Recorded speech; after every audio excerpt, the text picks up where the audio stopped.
Hello my dear guys, আসসালামু আলাইকুম। উসমান সাল মেডিকেল সার্ভিসেস ইউটিউব চ্যানেলের পক্ষ থেকে আপনাদেরকে জানাই স্বাগতম। আশা করি আল্লাহর রহমতে আপনারা সবাই ভালো আছেন।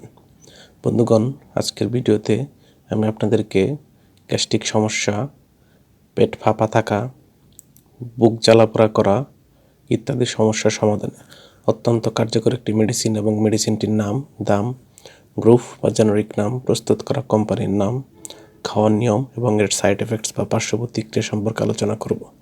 তবে ভিডিওটি শুরু করার আগে আপনাদের প্রতি অনুরোধ, আপনি যদি আমার চ্যানেলে নতুন হয়ে থাকেন তাহলে অবশ্যই চ্যানেলটি সাবস্ক্রাইব করে লাইক, কমেন্টস এবং শেয়ার করবেন। বন্ধুগণ, আমাদের অনেক সময় গ্যাস্ট্রিক সমস্যা বা পেটে অতিরিক্ত গ্যাস হয়, বুক জ্বালাপোড়া করে এবং পেট ফাঁপা থাকে। এসব সমস্যার সমাধানে ডাক্তারগণ তাদের পরামর্শপত্রে যে গ্যাসের ওষুধটির কথা লিখে থাকেন তার নাম হলো পেন্টোলক ট্যাবলেট বা পেন্টোলক ইনজেকশন। এটির গ্রুপ বা জেনারিক নাম হলো পেন্টোপ্রাজল সোডিয়াম। এটির উৎপাদনকারী প্রতিষ্ঠানের নাম হচ্ছে ইবনে সিনা ফার্মাসিউটিক্যালস লিমিটেড।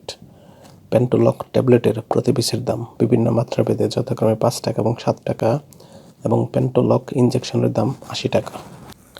এটি খাওয়ার নিয়ম হচ্ছে শিশুরা এই ওষুধটি খাইতে পারবে না বা খেতে পারবে না বা তাদের জন্য প্রযোজ্য নয়। অন্যদিকে প্রাপ্তবয়স্কদের ক্ষেত্রে ডাক্তারের পরামর্শ অনুযায়ী দৈনিক 20 থেকে 40 মিলিগ্রাম একটি করে ট্যাবলেট 1 থেকে 2 বার অথবা ডাক্তারের পরামর্শ অনুযায়ী ইনজেকশন দেওয়া যেতে পারে।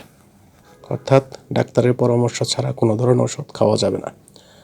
গর্ভাবস্থায় এবং স্তন্যদানকালীন সময়ে এটি খাওয়া যাবে কিনা তার পরামর্শ অবশ্যই চিকিৎসকের কাছ থেকে নিতে হবে। এই ওষুধটি খাওয়ার পর কিছু সাইড এফেক্টস বা পার্শ্ব প্রতিক্রিয়া দেখা দিতে পারে, যেমন মাথা ব্যথা, ডায়রিয়া, তলপেটে ব্যথা, র্যাশ, নিদ্রাহীনতা ইত্যাদি পার্শ্ব প্রতিক্রিয়া দেখা দিতে পারে। ওষুধটি আলো তাপ থেকে দূরে ঠান্ডা এবং শুষ্ক স্থান রাখতে হবে এবং অবশ্যই শিশুদের হাতের নাগালের বাইরে রাখতে হবে।